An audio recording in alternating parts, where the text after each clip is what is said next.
Welcome back to the Girls in Marketing podcast. This week, we're diving into LinkedIn's new video feature for desktop, Apple's latest iOS email update, and the rise in AI-generated summaries. Are they a game changer or just more noise? Plus, Marketing Week revealed that 80% of marketers struggle with imposter syndrome, something that so many of us can relate to. And we're loving Copperfield's bold World Cancer Day campaign, as well as MasterCard's collaboration with Lady Gaga, both proving the power of creativity and purpose. Let's dive in. Okay, so what's been happening in the last few weeks of marketing? I think we should dive in and talk about LinkedIn. Obviously, we talked about it last episode. Obviously, they have rolled out video on kind of mobile apps, but now news on the street is they're rolling out full screen, vertical video formats for desktop, which is interesting. How do we feel about that? It's interesting, isn't it? Because I think I mentioned in the last episode about, kind of how people use LinkedIn. And I think probably more than the other platforms, there probably is quite a decent sized kind of usership of LinkedIn that uses the platform on desktop because it is more of like a professional platform. So it's one of those that you'd have like a tab open when you're working at a desk. So I don't know, it's interesting, isn't it? Because you expect to see like that vertical video format on your phone. So, you see it on Instagram, we see it on TikTok. It's a really familiar format for us when we're scrolling. But on desktop, I think it will be interesting to see how that, how it's engaged with on the platform. We're so used to seeing text-based posts on LinkedIn. You used to read an email. You used to doing very much kind of like text-based things on a desktop PC. So I don't really know how that'll go. But I think also they're leaning into that kind of showing you more and more videos like based on your previous like watch history as well. So kind of like building that algorithm of like if you watch a video on, I don't know, like productivity or whatever it might be, kind of trying to show you similar things. So I think it's interesting that they are definitely trying to lean into the video format, aren't they? And yeah, it'd be interesting just to see, I suppose, how it does on desktop. I don't mind it on the app. When I'm using LinkedIn on the app, I don't mind it because I think it's not a jarring experience. It's quite familiar. Yeah. Like I say, switching out from one app to another, from, Instagram, say, to LinkedIn, you're kind of familiar with seeing video. I wouldn't say it's my preferred format on LinkedIn, to be honest, and especially not for me posting. I'm not going to be jumping on camera anytime soon personally, but I think, it'll be interesting to see how people engage with it. And, we often see, I think that that kind of narrative of like, oh, it's LinkedIn, it's not Facebook sort of thing. We still get a lot of people who say that, people not liking that over personalization of the platform, wanting it to be very corporate, very professional, and be interesting to see how people who want to use it for that purpose find the introduction of video. Although that's not to say the video can't be professional, obviously, but it'll just be interesting, I think, to see how that goes. Yeah, I don't tend to use LinkedIn with sound on desktop. So whilst I think that the way it works really well, I don't necessarily think that I would watch video with sound on. So obviously there's always going to be captions. Well, hopefully there's captions, subtitles, that sort of thing. But I wouldn't necessarily say, oh yeah, I'm going to watch a video full screen on my desktop. If I'm scrolling through LinkedIn as a kind of scroller on desktop, I wouldn't listen with the sound on unless the video piqued my interest. So again, it's worth thinking, how can your content pique interest of people so they turn the sound on? Or how do you make it accessible so if the sound's not on, it doesn't matter and people can still understand it. But some stats that we have here is say that LinkedIn says video content has seen a 36% increase in watch time year on year. Okay. So I mean, again, like I say, I don't think it's massively surprising because I think people are so used to that type of content consumption from other apps. But yeah, it's interesting to see that people want to consume that on LinkedIn, where it's not like traditionally a format that we're used to. I think other changes in the social space, to kind of whiz through a few more. We've spoken about it again before on the podcast, but the whole situation with X, formerly known as Twitter, what on earth is going on with that platform? Like, what is happening with X? Having an identity crisis. It's having an identity crisis. And I think that Threads, as we know, was kind of Meta's answer to X. And as we started to see the decline in X, Meta introduced Threads, and we saw a lot of people start to use that platform. As we've mentioned before, we're not sure necessarily how many of our kind of circles of friends and things use Threads, but the kind of user base is continuing to increase. And I think that apparently there's kind of more engagement being seen on Threads as a platform versus X, which is really interesting to see that people are still migrating there, still using it more. And also, interestingly, Meta have started to trial the use of ads on Threads as well. So starting to see it as a platform that brands actually can monetize and use for ads, as well as, obviously Facebook and Instagram that we're already used to, potentially going down the route of, where we were familiar with Twitter, ads, kind of Threads are introducing that as well. So it's interesting to see that obviously Meta see the potential for it as a platform. So yeah, we'll have to see how that goes and how brands kind of maybe transition where their ad spend is from platforms like X, where we're seeing a lot of brands actually publicly saying, we're not going to be staying on X anymore, whether it's for, they're taking a political stance, or whether they're just saying actually because of so many users actually moving away from X, we just don't have an audience there anymore. It's not worth our time. It's not worth our ad spend. It's not worth our budget. And they're just moving away. They might start to flock to Threads as a different place to spend that budget. So I think that's an interesting one. Yeah, I do think though, who outside of marketers is actually using Threads? Yeah. Realistically, and I don't want to sound awful, but genuinely, I mean, we've both said we don't use Threads, so that's fine. But who else is not using Threads? I'd be interested to know the general public knowledge of like who's using Threads, who's not using Threads, because I would say it's more than likely people who are maybe in like the digital or marketing or tech space, so they know that obviously Meta have kind of released Threads as part of like Instagram. So I know that they have pushed as much as possible, because I always see on like Instagram feeds when you're scrolling through, there's like posts through by Threads. Yeah. And then when you click it, I don't have the app. So then it says like download the app. I'm like, I don't have the app.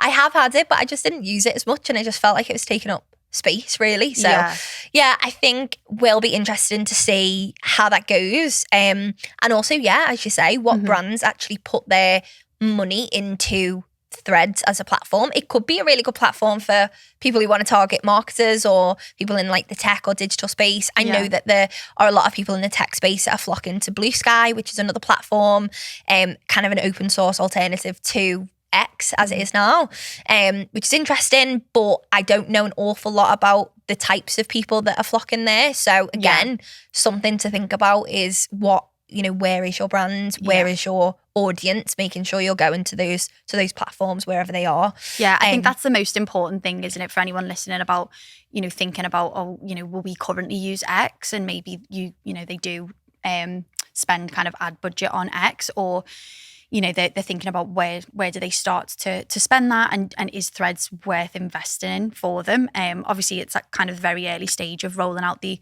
ad possibilities on there, but I do think that, like anything, it's not a one size fits all. So it's whether or not your audience actually is there. So, if you are a brand that's kind of looking to test the water, maybe you've built quite a good audience on Threads so far, or if, whether you haven't, whether you're looking to, I think thinking about whether your audience are actually there, doing that bit of research before you just start to put budget into any ads, because, as we know, like, it's a decent investment of money, and you want to make sure that, even if you think that you had a good audience size on X and you want to move away to a new platform, it might be that it doesn't have to be a whole new platform. You could just start to refocus on the other platforms that you use as well as X, and kind of, pivot your priorities to there.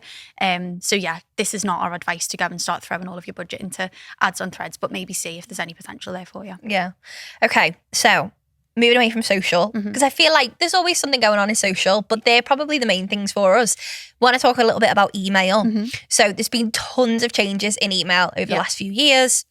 We talked about it a lot on our social channels and in our membership, but we want to talk a little bit about it now because there is the iOS update, which is the 18.2 update. It brings significant changes, email changes specifically, which includes the AI-generated summaries, which now replace the preview text when you're in the all mail tab. So essentially what this means is they're understanding what the email is about and they are telling the reader, the potential reader, what the email is about. So whereas you always used to put the subject line and the preview text at the top, actually now there's going to be something that generates the understanding. And from my knowledge, it's going to be individualized to each person as well. So depending on, you know, what, if you maybe open the emails or if you maybe don't. Obviously, we talked about this last episode about subject lines and brands. Depends on what the summary will actually be. So it's really interesting. What I am quite worried about from a marketing perspective is you can't control how the AI is going to summarize your email. Not that anyone has any worrying emails going out, I hope. But it's just slightly makes me feel a little bit uneasy. How do you feel about it? I think it's an interesting one, and I think it's really similar to something that we've spoken about in a previous episode about kind of the introduction of AI summaries when it comes to search as well. And kind of from a marketer's perspective, thinking about what this actually means for your control over that. Like you say, you have less control because, you know, it's the AI feature is summarizing your email for you. I think that it's one of those things where the control is slightly removed, but I do think that it'll hopefully mean that marketers just have to, I guess, just think more. I mean, not that they don't already think, but about what the content of their email is, what the priorities of the messaging are, maybe kind of the structure of their emails and how they structure them in a way that not only kind of reads logically for the user and make sure that content is optimized as much as possible, but also that it enables the AI kind of summarizing feature to pick out the most important details. I don't really know what the answer is right now, but I do think that it'll probably be just a bit of a trial and error, I suppose, for marketers. And I think it'll just be what we can do as marketers is focus on the content that we're including in email and trying to make sure that it's one, as good as it can possibly be and as accurate as it can be, and focus on the key and most important details. Remove too much of the fluff and the waffle, like remove the stuff that's not maybe as important that maybe you would stuff an email with. It might potentially help for kind of, you know, making emails a little bit more concise and a little bit more well worded. I don't know. But yeah, it is a tricky one when things like this are introduced, and I do think we're just going to see more and more of it. You know, we talk about AI and we talk about, you know, we've spoken about like, is AI going to steal people's jobs and all this sort of stuff? And, you know, whilst I don't necessarily think that that's a statement that we'd make, certainly not right now, I do think that these sorts of things that we're seeing creeping in, you know, AI being introduced in summarizing kind of search previews, email previews, like little things like that, they're not taking our jobs per se, but they are having a knock-on effect in how we have to think about how we do our jobs. You know, the way that we knew things to be done previously is evolving, and so we as marketers have to adapt and evolve with that and just kind of try and navigate the uncertain waters as best we can, because that is what it is, isn't it? Yeah, and I think, you know, whilst it is kind of overwhelming and quite scary for a lot of people, it's also exciting because it means that you have time to do other things. You know, you can think, how do we previously you might have thought, oh, how do I word this preview text? But maybe it doesn't matter as much anymore. Or, you know, you're thinking, what else can you do to make the most of, as you say, your email? You can be more concise. And actually, that's probably a good thing, really. What will be interesting as well is there are sometimes brands that do those like fake emails. Remember a few months ago when they were going around and it was like a pretend email like from a boss. Accidental email sort of thing. Yeah. So, you know, discount codes and all this sort of thing. Those sorts of things will probably be a little bit more difficult to do as we kind of like see this whole AI summary unfold, because that's kind of what we're seeing now as well. So yeah, I do definitely agree. I think we've got to keep up to date, but I'd say just, you know, dip your toe in the water. Don't feel too overwhelmed or scared by what's going on right now, because genuinely, as you say, it's not going to take our jobs. We can't say that. But I actually wrote a LinkedIn post last week and basically just saying like AI is not going to take our jobs, but someone who knows how to use it properly might take your job. So I think it's really important right now more than ever to understand it, and I would say understand it more than just ChatGPT.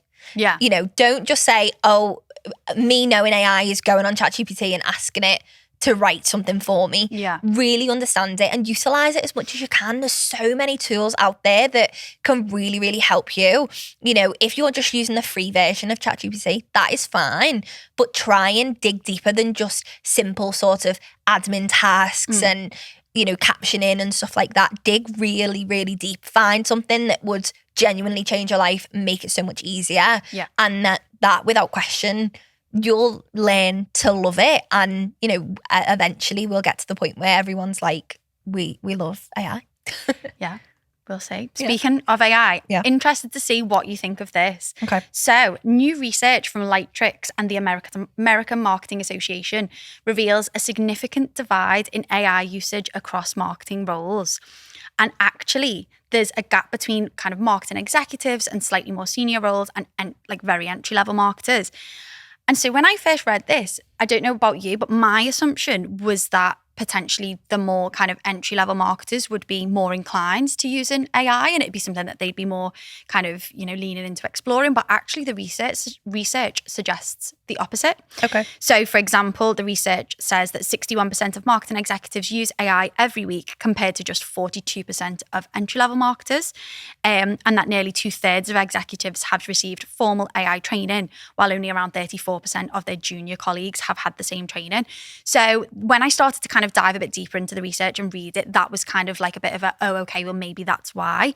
And I think it kind of, what seems to be coming out is that it's a bit of a confidence thing in that the kind of number of people who seem to be adopting AI or using it in some part of their work seem to be those that have been supported in having like some sort of kind of training in AI, like, you know, a bit of a, whether it's just like being allowed to attend some webinars or like a bit of a, I don't know, a bit of a deep dive into what AI is, how you can actually use it in your role. And those seem to be the slightly more senior roles within companies. And that's why those kind of employees are starting to use it in their roles, and that maybe the more entry-level marketers within companies are a little bit more cautious because maybe they don't know quite as much about it because they've not had the training. But also I think there's probably that kind of, you know, uncertainty around for them how accurate it is, not wanting to use it and be seen to be using AI, you know, instead of something else that they should be doing, you know, that sort of thing, and kind of using it as a replacement tool for, you know, doing their job in some other way. So I think it's an interesting one, but I think I was a little bit surprised by that research. I don't know about you. Yeah, no, I agree. I think because we know that the kind of younger generation is really up for new things and trialing new things. And I definitely agree. I don't think that it is a case that they don't want to. I think it's a confidence thing. And we actually, in our membership, we did a survey late last year. We asked people what sort of content they want to see. We're really big when in the membership on figuring out what people want, and we don't just create things for creating sake. So I put together a survey, sent it out to basically all of our members. We had tons of people fill it in, and something that kept coming up was AI. Now, I was kind of conscious of just putting on one AI webinar and then people go away and say, what do I do with this? So what we did is created an AI confidence series. So it's 3 webinars that we had one in January, we've got one in February and one in March. And it's all just about the confidence element. So we've got one session, which is all about just generally the foundations of AI. That was in January, which is recorded as well. So people can go back and watch it. February is a little bit more of a deep dive into how you can use it creatively, because I know that a lot of people think and want to understand from more a creative perspective. And then we're also going to have a session on the ethics and how you can actually use it ethically, because I know, again, there's a lot of question around ethics and stuff like that. So I definitely agree. I think it's a confidence thing. Obviously, within our membership, we're trying to help make people feel more confident in the various areas of AI. But I think the more you use it, the more you become confident, the more you feel happy with what you're doing. Because for sure at the beginning I was like, I'm not really sure. I don't know how to use it in my daily life. And then there's certain things and I'm like, I could not live without it now. So yeah, interesting about the opportunities to get training, because I do think that junior people typically don't have those opportunities as much as senior people. But what I wanted to note as well is that the research that you're talking about said 27% of junior staff want AI training but haven't received it. And 41% are turning to self-directed learning. Right. So again, interesting. These junior staff, junior people want the training, but they're not necessarily getting it. Yeah. Yeah. No, that's definitely an interesting statistic. But yeah, I don't know. I just think that like the more that AI is becoming a part of our lives, particularly in our professional lives, it's interesting to see how it's being adopted. And I think that, that just was a bit of a surprising one to me. Yeah. So yeah, interesting research if anyone wants to go and have a little look at that if they're interested in knowing a bit more about AI. We absolutely love recording the podcast, but it's great to know what you think of the episodes too. Come and join our broadcast channel on Instagram to get involved in the chat. Let us know what you think of the episodes and what you want to hear more of. And there was another piece of research that I wanted to talk about. I actually seen this on LinkedIn. Someone shared it. And it was all about, it was from Marketing Week. Oh, yes. And it's called Overwhelmed and Undervalued. Half of marketers are grappling with emotional exhaustion. Okay. So just off the cuff, some of the stats were 60% of marketers feel overwhelmed and 80% have experienced imposter syndrome. Wow. Now, I want to unpick it a little bit because, I mean, we've just spoken about AI and even just then talked about how kind of overwhelming and scary it can be for a lot of people. 60% of marketers that Marketing Week surveyed have said they feel overwhelmed. That's a lot of people. Yeah, it is. It's definitely a lot of people. And I wouldn't say it's necessarily something new, unfortunately. What I will say is that I think in recent years, there's been, I mean, the marketing industry moves fast, things change a lot, and those changes have, huge implications for individual marketers, for marketing teams, for brands as a whole. The way that you operate can kind of shift overnight, really. And we've seen it happen recently. We've seen, huge changes to social platforms, for example, TikTok being banned, unbanned. Like if you are working in maybe you work for a social media agency, maybe you work for a TikTok agency, and all of a sudden overnight, it's like, oh, what do we do now? I think that there are changes like that all the time. The introduction of AI, changes to email, all of these things that we discuss on a regular basis are bound to impact, the confidence that marketers have in their day-to-day roles.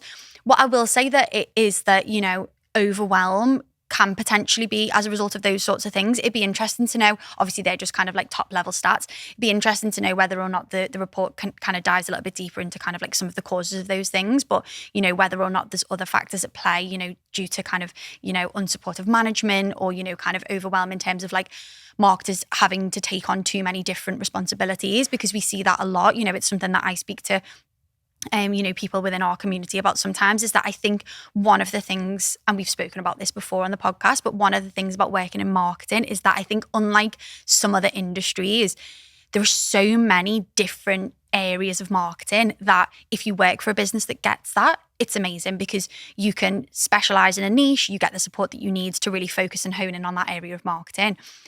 Usually it's, if the company's big enough that you can do that, they have the budget and the resource, and also they've got really supportive management who understand the importance of marketing. But sometimes, some of the marketers, or a lot of the marketers in our community, they work for maybe smaller businesses. They might be in a really small marketing team, sometimes a one-person marketing team. They might not have a lot of buy-in from management about really valuing marketing and what it is. They might have a management team who see marketing as just like, just a bit of like fun design stuff, posting on socials, like passing stuff over to sales, and they're the real important people. So it's really dependent on, I think, the culture of the company that you work in and the support that you get. And I think a lot of the time that can be a big factor in terms of, marketers feeling overwhelmed and also feeling the other statistic that you mentioned about feeling that kind of imposter syndrome, feeling like they're not good enough. And what I will say is, if you're a marketer listening to this and you have felt any of those things, particularly maybe that you're not good enough, take some time to kind of step back and reflect on, is it that I'm not good enough, or is it that the expectations that are being placed on me are unrealistic? And I think that really helps to reframe things. You are good enough as a marketer, but the kind of bounds that you're being expected to work in are unrealistic. And I think that really helps to kind of reframe that and give you the confidence that you do know what you're doing and you are a good marketer. Yeah.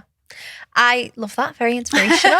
But I also think off the back of that, those expectations might not sometimes be put on by anyone else but yourself. That is true. So I know I'm someone who, especially at university and when I first started in the industry, was so hard on myself. Yeah. And I think that it's natural for people who are high performers or people who love to achieve to be hard on themselves. Yeah. So whilst, yes, I love everything you said about company culture and stuff like that, sometimes you might step back and reflect and say, you know, where's this pressure coming from? And it might just be you, which is, it's a hard pill to swallow sometimes. But if you understand that, then you can really say, okay, well, actually, what am I going to do to help myself? Because if you yourself are the person who's making yourself feel like an imposter, then you've got to make sure you reframe your whole mindset around it and talk with yourself about expectations and even talk to external people, whether it's a mentor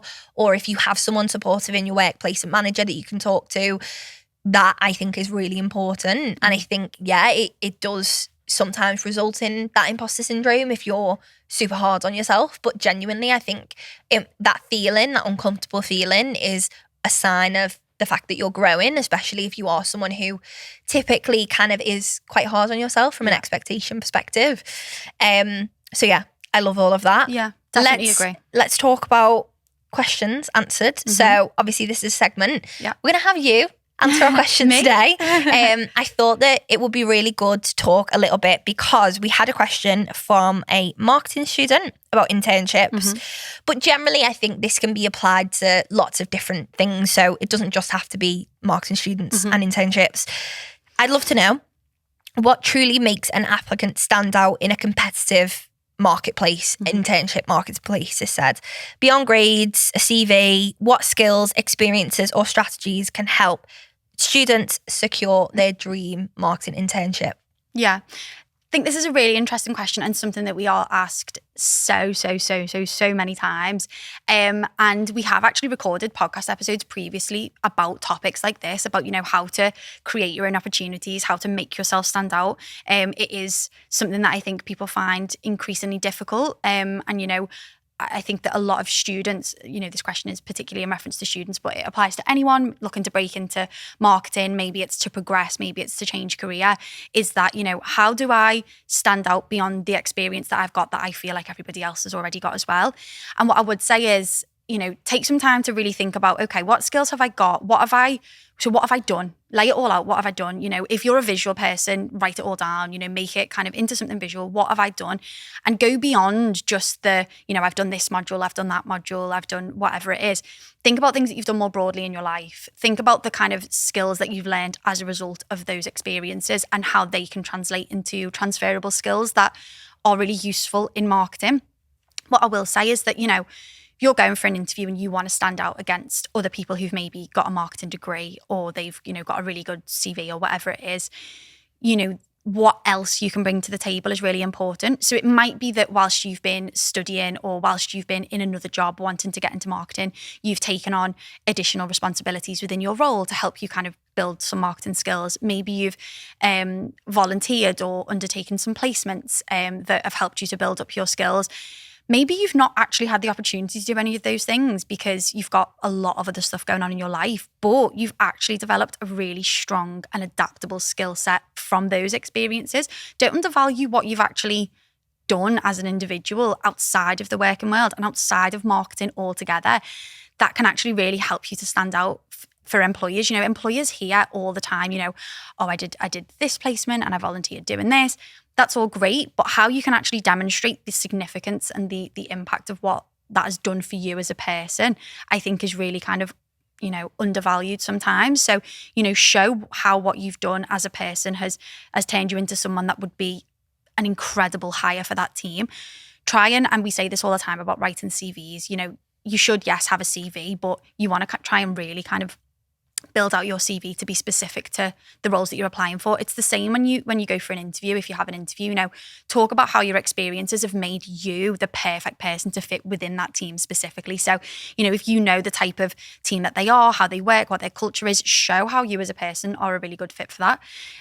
Beyond that, I think, you know, we've talked before about creating your own opportunities. So there are so many things that you can do that are free and okay, you know, we probably hear very generic advice all the time nowadays about start a social media page or start a blog. And, it might feel a little bit like you're just kind of shouting into the void and doing what everybody else is doing.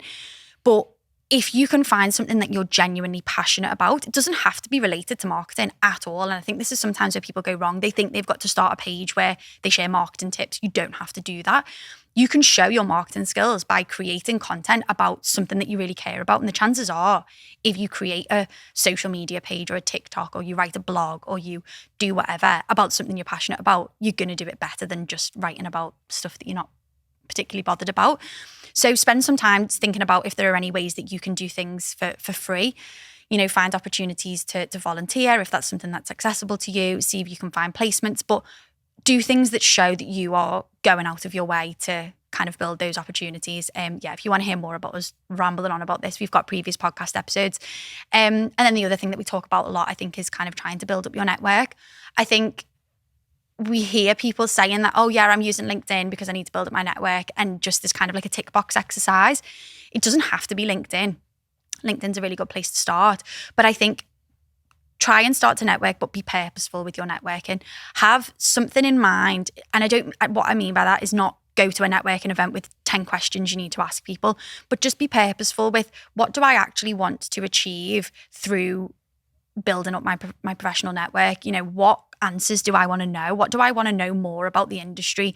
If I could find somebody who could give me some advice about getting into a new job, what questions would I ask them? And just kind of be purposeful with everything that you do. And whilst at the same time giving yourself grace, because I think the reason that we get so many of these questions is because it is a difficult thing to navigate. And I don't want anyone to ever come away from listening to the podcast or, seeing our social media and thinking that, working in marketing is a really glamorous thing that you just fall into really easily and that, anyone can do, because it's not. And it is competitive. And sometimes it takes time. Sometimes it takes an unpleasant amount of rejection, but keep building at it and keep reminding yourself of the value of the experience that you've built up so far. And make sure, if I can give you any piece of advice, don't miss those things off your CV or off your applications. The amount of times that we've spoken to people before, they'll bring something up in an interview, or you'll meet someone in person and they'll tell you something and you'll say, why have I never seen this before? Why was this not on your CV? Why didn't you write that in your application? But oftentimes there are things that you're missing off your CVs or you're missing off your applications that are meaning that you're not even getting into the room in front of people. So do a bit of like a really holistic view of, what your experience is, what your kind of skills are that you can bring to a role, even if it feels a little bit, wild, a little bit far-fetched, add it in, because that can be the difference between you and somebody else. Yeah, I definitely agree. I think, as you say, we speak to people all the time that are constantly like, oh yeah, I do that. And I'm like, why didn't you say that before? And sometimes, and this really does depend on things like hiring managers and recruiters, those people are not going to ask you the sort of questions that they need to ask to get to know those things. So you might have done something, maybe you've like traveled around the world and you've volunteered at loads of places, and maybe you've got like a TikTok account and you've got like 5,000 followers or something like that. Recruiters and hiring managers, sometimes if they're good, they will ask these sorts of questions. If not, if you don't bring it up, they probably won't either. So I think it's really important to, as you say, take a step back, have a good view on what you've done. Even, for example, when I was like 13 or 14, I was writing for this online magazine it was like fashion based. There was like 8 contributors. Now, when I went to university and then I started doing some like freelance blog stuff and content, and then I went into SEO, I didn't really think that made a difference. But then when I actually started talking about it to employers and to people, it was like, wow, you were writing for magazines. Obviously it wasn't, it was just like online blog, but it was like a magazine sort of thing. Yeah. You were writing for that when you were like 13, 14. I was like, yeah, I loved it. And I think that proactiveness, if you're able to display that honestly, it's a skill that, it's not a technical skill. It's a skill that I think if you've either got it or you haven't. And if you've got it, it's something that employers and hiring managers love to see, is how proactive is this person. Just by going into an interview and talking about everything is so important. And what I would say off the back of that is, when you're doing interviews, always ask questions at the end, because the worst thing that you can do if a hiring manager or a recruiter or an employer says, do you have any questions? And then you say no. Oh no, I'm okay. No, it's okay. That is like the worst thing ever. Yeah. So make sure you've got some questions lined up, or even if it's not just about, I love the sort of questions that aren't just, what is the working setup, or where is the office, or the questions that they could have found out questions. before the interview. If they ask you something that they could have Googled, or like they could have got that information from somewhere else, it says immediately to the hiring manager, like, you've just not done your due diligence. Like, you could have looked that up. It's when, like you say, they ask the juicier stuff, like something that they actually, and you sit there and you think they actually really wanted to know that. Yeah, I love those sorts of questions. And I would also say not the sort of generic questions that everybody asks. So, you know, what's your favourite part about the role? Because, I mean, I don't know. I just sit there and say, I'm not sure, to be honest. I'm like, I'm not sure. I'll have to have a think. But even if it's just like, for example, if they've got something like a campaign that they've worked on before, or something that you know that person's done, ask them, be genuinely, you know, be authentic about it and ask really good questions, because that can help you stand out in itself. Just seeing, because I speak to so many people and they say, oh yeah, I didn't get that job because of XYZ. And a lot of the time it's because they've not asked the right questions or they've not shown up how they thought that they should show up. So sometimes it's about really, as you say, reflecting and then going into certain interviews or conversations with your head held high and knowing that, you know, you're in this room for a reason and you deserve to be there. Yeah. 100%. No, hopefully that was useful advice. I Inspiration. feel like we went on, but it was hopefully useful. So moving on to kind of the section where we talk about some of our favourites, so recent campaigns, that sort of thing. The first one I wanted to talk about was, it was World Cancer Day on the 4th of February, and Copperfield have run a campaign which I just think has been incredible. So basically it's been a campaign that's encouraging people to check in on themselves. But what they're trying to do with the campaign is to kind of break down some of the stereotypes that I think people have associated with breast cancer. So basically the campaign aims to highlight the fact that breast cancer can affect people of all ages, ethnicities. And if you go to their Instagram and you look at their socials and some of the videos that they put together, they're really, really well done. And they're kind of done in like a really informal way. So basically it's women sending voice notes to their friends, checking in with their friends, the theme of the campaign, and basically kind of either talking about their own experiences of having breast cancer and how they didn't realise that it wasn't just something that they frequently refer to as being kind of like something that only like middle-aged white women experience, because I think generally that is the stereotype that a lot of people have. One of them is basically someone saying, I've just listened to a podcast where they're basically saying it's, you know, there's a lot more people of you know, kind of younger ages that actually are affected by breast cancer and things. And I think it's a really clever way to raise awareness. And obviously Copperfield have insight into the kind of the general perceptions of who is most likely to kind of be susceptible to being diagnosed with breast cancer. And they're wanting to break down those stereotypes and to actually kind of remind people that it's not always the case, and actually, you know, just doing your bit to make sure that you are constantly kind of checking for any lumps, any abnormalities, that sort of thing, is really, really worthwhile doing to help catch these sorts of things early. I find that campaigns like this by charities are so important, but also I think really difficult a lot of the time for charities to break through noise. You know, often they don't have, you know, massive budgets, as we know. And I think that, you know, it's such an important message that I think that they've done really, really well. I think it's like the video's quite a good scroll stopper. It's quite a relatable one. It's, you know, someone having a conversation with a friend via voice note. It's people talking about their experiences in a really raw way, but in a way that also, like, I know when I was watching it, it made me sort of go, oh yeah, that's true. I didn't think of that. Oh yeah, I'll make sure I check. And it's just that reminder that we need. I think to accompany that, they've also kind of got like SMS, text message reminder services and stuff like that, which I think are a really great way to kind of reach the audiences that they're trying to tap into. I I think that it must be difficult, particularly with topics like this, where people have a kind of a perception of, this particular thing affects these particular people. I'm okay. And I think that it's so important for charities to kind of reach other audiences. And I just think it's been a really, really good campaign. Yeah. A really important one, and something that I think everyone should go and check out if they can. Yeah.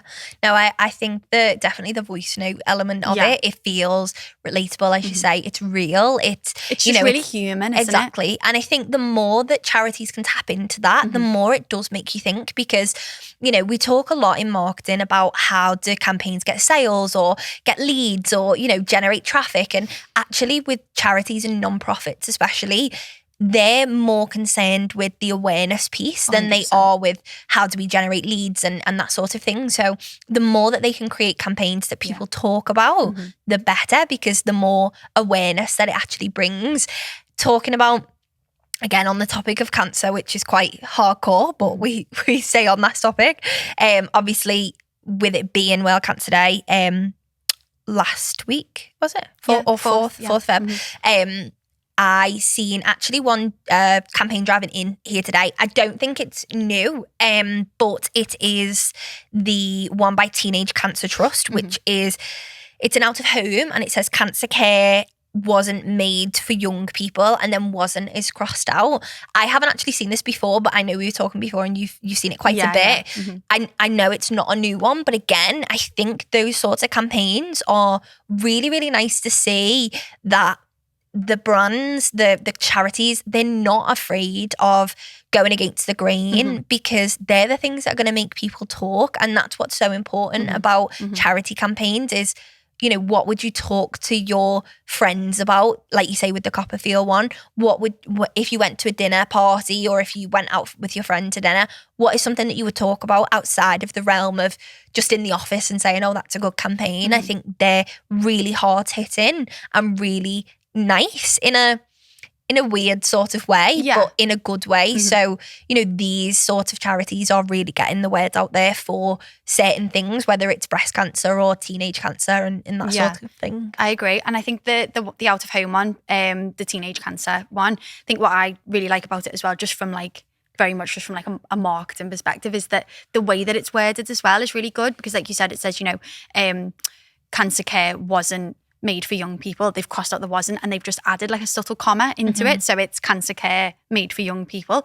And I think that's a really subtle thing. I think that kind of, that you say it in your head, you read it and you literally vocalize it in your head. And I've driven past quite a few of those signs. I often see them when I'm in the car, and generally speaking, you're not really doing anything else. You're focusing on driving. And it's something that I'll read it. And I think initially I'm a bit oh, what's that mean? And then it sinks in, and I'm kind of reading it, and the wording of it and just the subtlety of the comma and the grammar of it, I think it's a really good way for the message to be absorbed. It's so simple, really, really simple. It's not got any super big flashy images. It's nothing. It's just that statement, but it's quite hard hitting, but it's really clever. And I do like it. And I think, we've spoken about charities and charity marketing campaigns before. And like you said, I think a lot of the time for them, the goal is awareness. Yeah. It's, and we say often, the purpose of your campaign shouldn't be virality. It shouldn't be to go viral. And I'm not necessarily saying that charities go into all of their campaigns wanting to go viral, but certainly for a charity, if you can get shares and you can get people to speak about things, then that's absolutely what you want. You want awareness. You want people to hear your message and to really kind of think about, what they can do to support themselves, to support others. So yeah, definitely two examples of campaigns that have been really, really good charity ones lately. Yeah, I love charities leaning more into, especially social media as well. So it's so nice to hear about the Copperfield one, because we talk a lot about going where your audience is and going where you want to target people. I mean, a really good one that I love, it's nothing new, it's the Summaries, the way they always have things by train stations or on train tickets and stuff like that. I think it's a key message of go where your target people are, whether it's, it's not necessarily the customers or that sort of thing. It's more the audience, the people that you want to hear, the sort of stories. So yeah, I think really important. All of these really important, and great that charities are getting on board with the stuff that's a little bit different to maybe what you would typically see from sort of charities. So let's talk a little bit about I wanted to talk about the MasterCard stuff with Lady Gaga. So MasterCard at the moment is supporting the rollout of Lady Gaga's new album, Mayhem. So they're doing social media content. They're doing a fan contest as well, which is, again, another kind of typical fan contest. I feel like it's something that a lot of musicians, bands, stuff like that do. But really interesting to see that from Lady Gaga, obviously with having the support of MasterCard. And generally, you know, just kind of seeing they have their hashtag MasterCard Gaga contest, where essentially fans can have a chance to appear on the Abracadabra, like the fan version of her song Abracadabra, which is great. So it's kind of getting the fans involved in everything that they're doing. So I wanted to mention that one as something to check out if you're into kind of like music marketing or, you know, kind of celeb marketing and stuff like that. It's a really good collab that I seen. Yeah, I wanted to mention. Definitely. I love those sorts of things. And I like the way that, you know, when they incorporate like those competitions and stuff like that, I feel like they're always quite like good ones for social media. I saw something actually the other day that was like a similar type of thing that was actually by Transport for London. So they did a similar sort of thing. So it was on socials and it did quite well. I actually saw someone posting about this on LinkedIn, but where they basically had, they offered some free tickets for their IFS Cloud cable car in exchange for people doing like a silly dance when they were at like the ticket booth. So what basically happened was they had like a camera sort of like, it's like almost like a security sort of camera sort of thing, like set up behind them. So like you kind of see them from behind and they're like at the ticket booth desk, like pitching their ticket. And then someone will obviously say to them, like, if you do a dance, you'll get a ticket. And then they had all these amazing clips of people like doing these silly dances as they were like buying their ticket. And then I think they like gave like I say, gave free tickets away to the people who would. But what it did was it created this like viral moment of this like compilation of all these people doing these dances that went out on socials, that was shared quite widely. And obviously for them, the purpose of that was, you know, like it was a shareable campaign. It was raising the awareness of this like cable car experience sort of thing. So for Transport for London, I think doing something a bit experimental like that, creating like a bit of a competition, a bit of a fun, engaging way for people to like win tickets and stuff like that. I always like stuff like that. And I think that brands, particularly like the likes of Transport for London, leaning into those sorts of things, I think are really fun and really, really good. And it's always good to see that they have like that desired outcome on socials. So I like that sort of thing. And I think that it's a similar thing where, you know, brands that are maybe of a smaller scale than, you know, brands working with like Lady Gaga, for example, can do similar sorts of things. And we often talk on the podcast, don't we, about like how, you know, it's nice to talk about the big campaigns, but also see some other, I mean, I'm not saying Transport for London's tiny, but like how other brands that maybe don't have those same budgets to work with, the likes of Lady Gaga, can still do that really fun stuff. So yeah, I thought that was a good one as well. Yeah, for sure. So I think that's everything for today. I feel like it's been a good deep dive into things. And we're done.